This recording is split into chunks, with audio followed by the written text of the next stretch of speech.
August மாதம் 11ஆம் நாள் வாக்கு.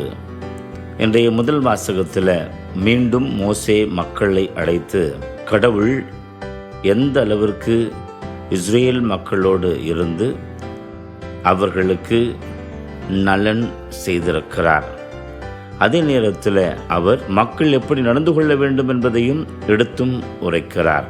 அந்நியர் மேல் அன்பு கூறுதல். ஏனென்றால் நீங்கள் எகிப்தில் அந்நியராய் இருந்தீர்கள், அடிமைகளாய் இருந்தீர்கள்.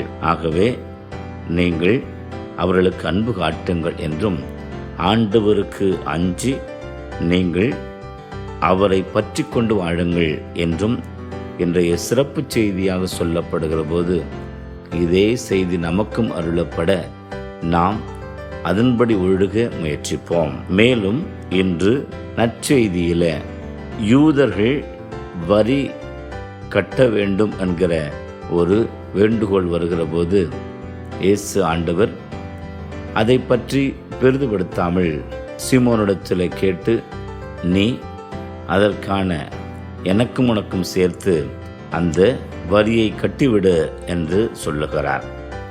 இதன் மூலமாக இயேசு ஆண்டவர் அங்கிருக்கிற சூழலுக்கு அடிபணிந்து விட்டார் என்பது எண்ணமல்ல, மாறாக ஒவ்வொரு குடிமகனுக்கும் நாட்டிற்கு செய்ய வேண்டிய கடமை என்பது ஒன்று உண்டு.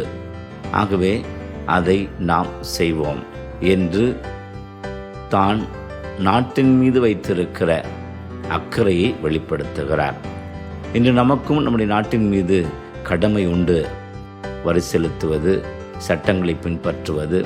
சில நேரங்களில் இவற்றிலிருந்து நாம் வித்தியாசமாக நடந்து கொள்ளுகிறோம் என்று சொல்லி, ஏன் எதற்கு என்று சொல்லி பல நேரங்களில் கேள்வி கேட்கிறோம். ஆனால் நமக்கான உரிமைகளை பெறுகிற போது நாம் செய்ய வேண்டிய கடமைகளும் உண்டு என்பதை உணர முயற்சிப்போம். ஆமென்.